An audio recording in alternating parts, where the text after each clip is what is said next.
lool mbaa du ko gàddu yóbbu rek gis nañ ne kuje gi wër nañ kees bi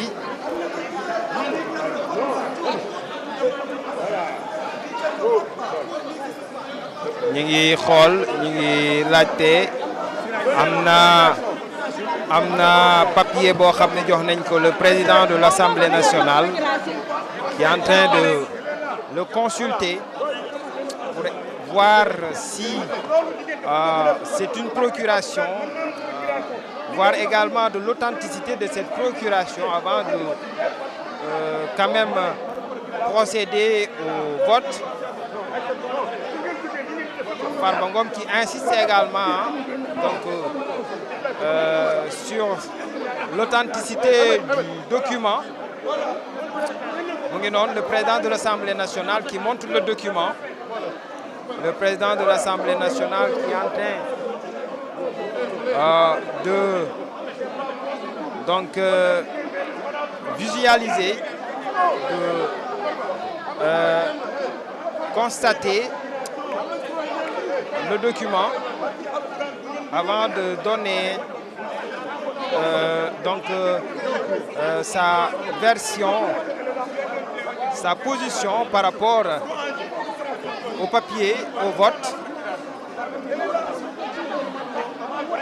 Mais noonu daanaka ku jegi ànduñu benn yoon ci li nga xam ne mooy procuration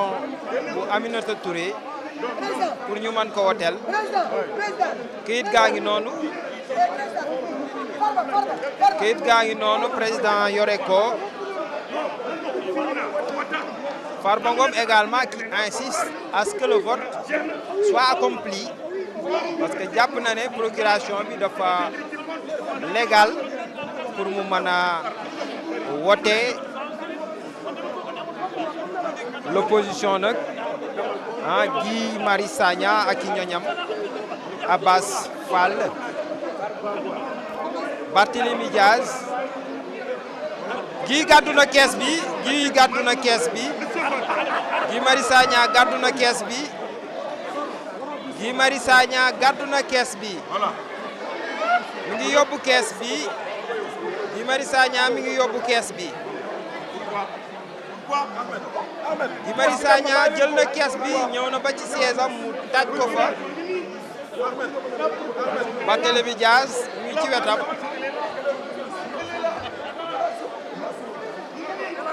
Guy daal moom ci boppam monopoliser na kees bi teg ko ci wetam la mu ci nam yëpp mooy que procuration bu Aminata Touré kenn du ko nangu ngir mu wote ndax teewul gis nañ démb li xewoon nag ba tax Aminata Touré wotewul waaye wotel nañ ko par procuration ñu ngi wax ak Guy Marius Sagna waaye muy ŋàpp kees bi bañ koo teg Guy Marius Sagna mi ŋàpp kees bi bañ ko teg jox na ko Birame Souleye Diop jébbal na kees bi Birame Souleye Diop kees gaa ngi noonu nag Birame Souleye président groupe parlementaire bi Yewwi di yóbbu Guy Marius Sagna bi autant pour moi Barthélémy Dias am na ay baat yu mu ko doon déy mu déy ko nga xam ne mooy Birame Souleye Diop bi nga xam ne moom moo delloo kees bi tegaat na ko fa mu ko war a teg tegaat na ko fa mu ko war a teg gis nañu kees bi delloowaat nañu ko palaasam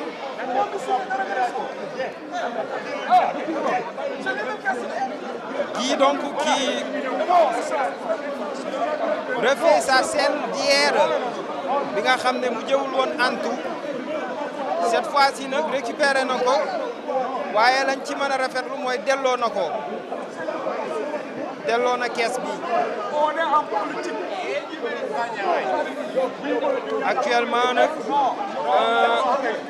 au niveau du perchoir ñu ngi trouver un terrain d'entente pour xool ba xam ndax vote bi dina am wala du am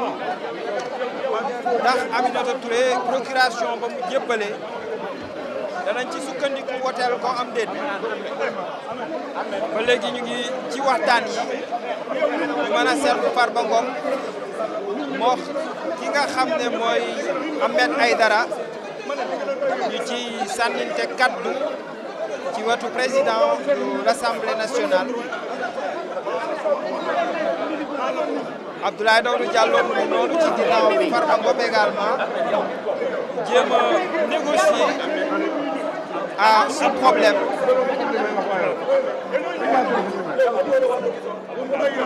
déggoo wu ñu ba léegi jafe nañu déggoo ci mbir bi jafe nañu déggoo ci mbir bi voilà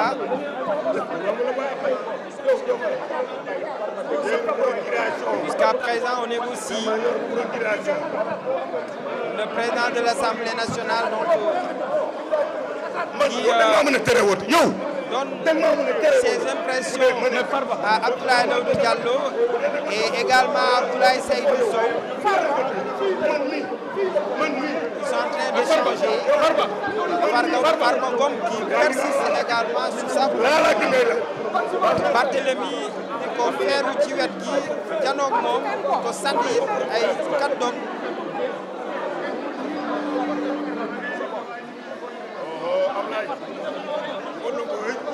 wax naa ko sànq ci vote bi ma ne leen la grande interrogation qui se pose actuellement mooy le vote de Aminata Touré maa ngi koy wax ci cappaandaw gi ma ne ndax buñ ci yeggee ndax xewoon démb mooy xewaatam déet ndax danañ ko voté lam déet waaye fii la mujj ba ñu tuddee Aminata Touré la cooli ne kurum l'absente la plus présente voilà mooy Aminata Touré moom gisuñu ko fi waaye turam moo sooke problème bi nga xam ne seetu nañu ko fi en ce moment précis même.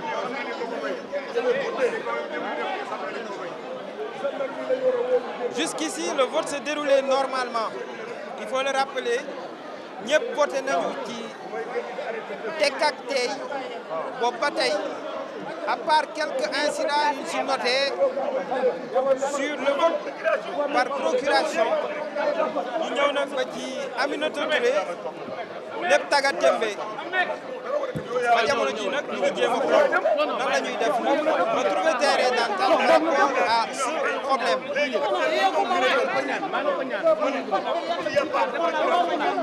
La majorité nag ñu bàyyi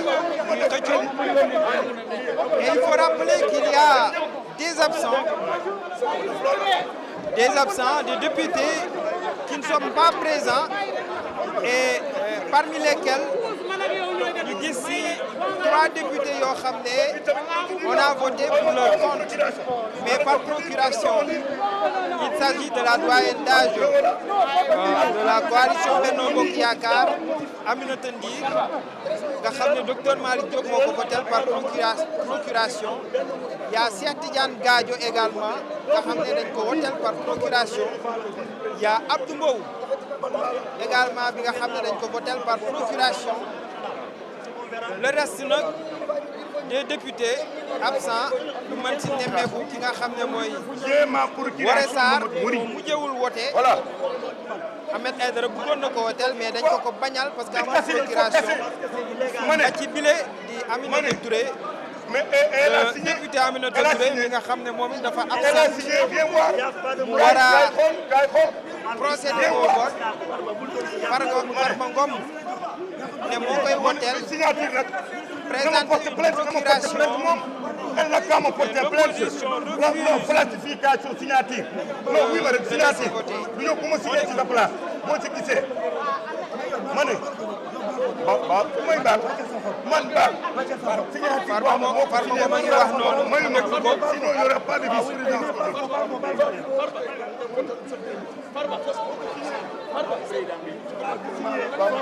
Farba Ngom qui ne veut pas se laisser faire,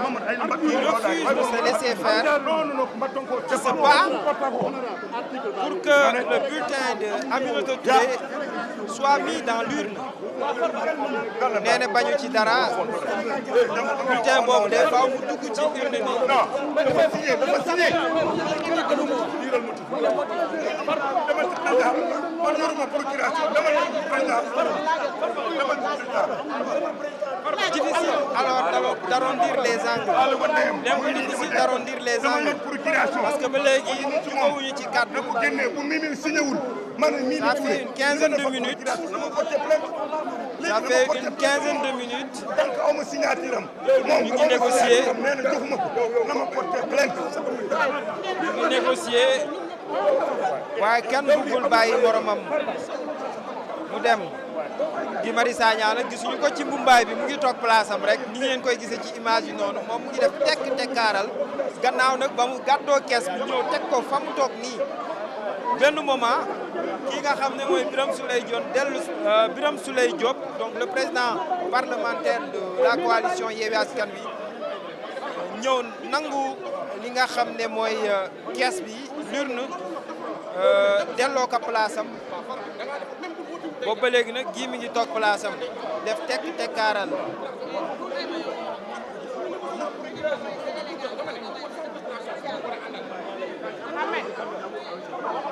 Farba Ngom bëggul bàyyi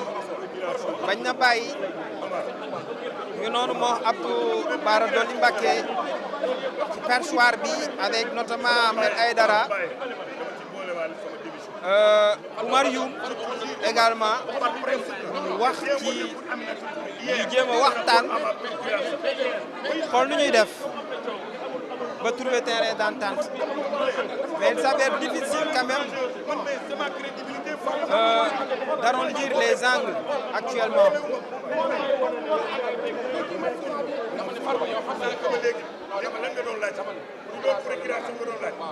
Le rappeler que Aminata Touré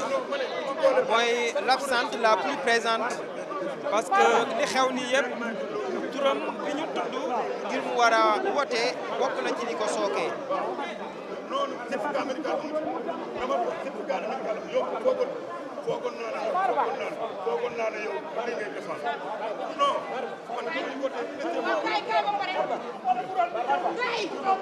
ñu dégg Farba Ngom naan non il refuse de céder mais la majorité cherche à le tempérer ñu ngi négocier ak moom pour mu bàyyi mu wàcc perchoir bi ku jógi ñëg ñoom nee nañ duñ bàyyi mu sedd duñ ko may Barthélémy ngi noonu ñu ngi koy téye Barthélémy ngi noonu ñu ngi koy téye moom it mu bañ a seede nee ne kenn du fi votel ki nga xam ne mooy Aminata Touré li jaaxal ñëpp mooy que moo ne am na document boo xam ne Farba Ngom wan na ko le président de l'Assemblée nationale monsieur Amadou Diop waaye kile ba léegi moom it dégguñu ko bu addu ci mbir mi mu ngi toog fa mu toog bàyyi les groupes ñu discuter mel na ni am nañ terrain d'entente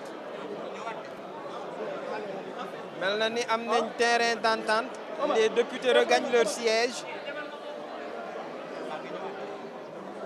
Farba Ngom qui cherche à rejoindre. Non, il a pris un document encore, je pense que c'est le bulletin de vote de Aminata Touré. Farba Ngom qui refuse toujours de céder. Négocier nañ ba wàcceel ko perchoir bi ñu jàpp ne dina bàyyi mais il refuse de céder. Il persiste sur sa lancée.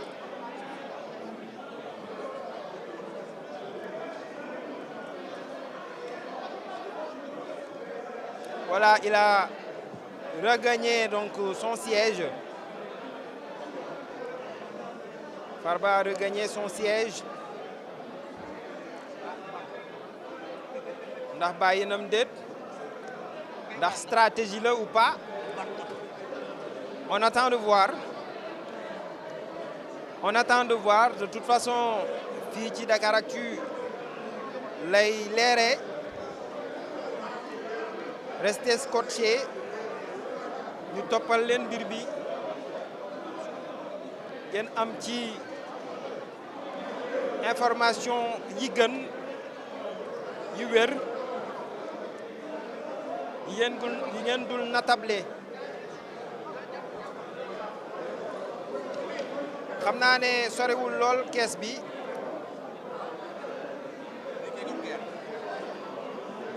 ku jéggi ñoom dafa mel ne amuñu confiance ci moom toogaayam bi ndax jàpp nañ ne mën nañoo dem rek mu suruxal enveloppe bi te bu boobaa beneen coow lay indi waaw donc maa ngi ak sama naatango bi nga xam ne mooy Badara Diop donc mu am ay précisions également yu muy def ci wàll bi Badara. voilà Moussa gannaaw ba ma la remercier aussi internetu Dakaractu ak téléspectateurs yëpp di leen di jaajëfal ci liggéey bu am solo bi ngeen di def démb ba léegi di leen masa coono mais liggéey journaliste moo ko laaj voilà moo tax dama ne jigéen buy sóoru journaliste rek na nga xam conséquences yi la ciy fekk voilà mais deux précisions laa bëggoon a def ci assemblée nationale bi ci njëkk mooy. Assemblée nationale comme ni ñu koy waxee rek c'est le lieu par essence des débats publics et institutionnels li gën a rëy ci réew mi lu woon ci wàllu institution li ñuy woote comme budget fii lañ koy amalee donc je pense que ne le cas Mimi Touré warul causer benn problème bu fekkee ne procuration dañ ko am ci papier en bonne et due forme je pense que ne amul lenn loo xamante ni war nañ ko fee yëkkati comme débat mais nag bon ça se comprend parce que c'est entre opposition boo xamante ni parfois ils veulent raviver le feu infernal et puis c'est tout à fait normal dans une démocratie loolu mooy de un de deux gis nga Moussa ñu ngi naan peut-être la majorité revient à la coalition au pouvoir mais ça risque d'être un problème parce que xam nga lu tax man maa ngi soog a constater benn erreur boo xamante ni erreur de casting boo xam ne président de la République Macky Sall def na ko parce que boo seetloo la plupart des investis de la coalition ay mag lañu te de l'autre côté boo seetloo la plupart des investis c'est une jeunesse léegi nag ñaar moom mooy am fii Assemblée nationale dafa am lu ñuy wax dégâts publics ak débat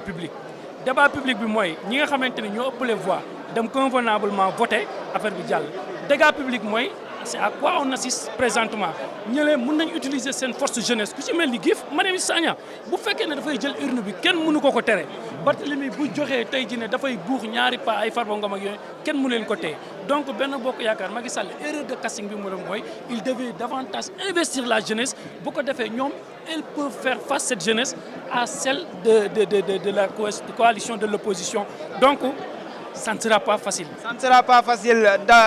donc ki nga xam ne moo di Badara c'est une analyse très très pertinente vraiment très fine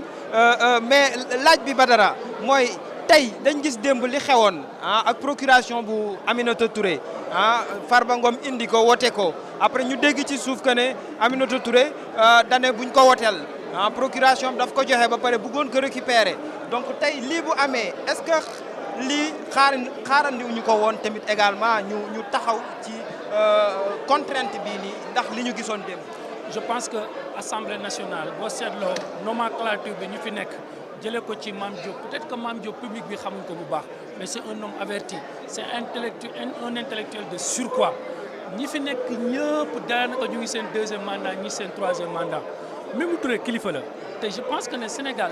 amul recul boo nga xamante ni nit war na mën a jóg am audace indi procuration ne Mimi Touré moom moo ma jox procuration pour ñu votel ko alors que li fi xew démb yàggul Mimi mënul mer démb ñi am audace su yëkkati procuration ne Mimi la fekk du Mimi bu dee Mimi la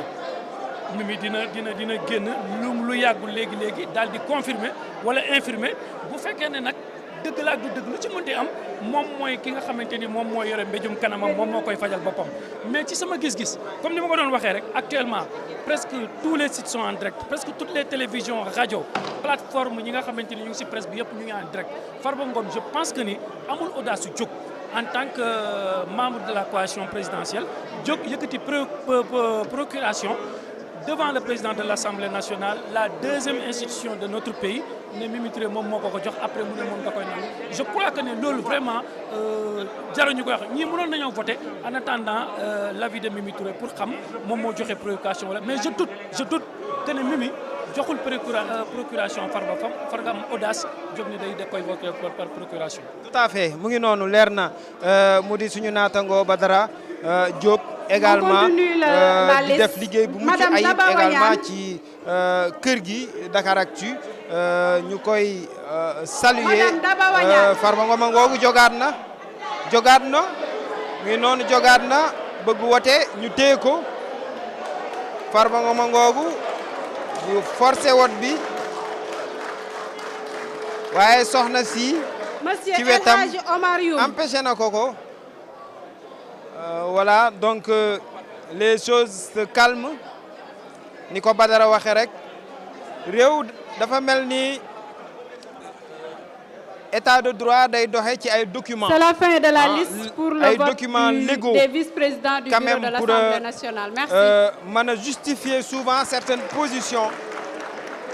document lu am solo la ci doxinu démocratie waaye ni ko sama naataango bi waxee rek Badara boo amee yenn documents yi mu authentique war nañ la mën a may nga def li nga xam ne mooy sa droit waaye gannaaw lépp day firnde rek ne absence également fii ci pencum ndaw réew mi am na lu mu fiy signifier di firnde rek également que ne absence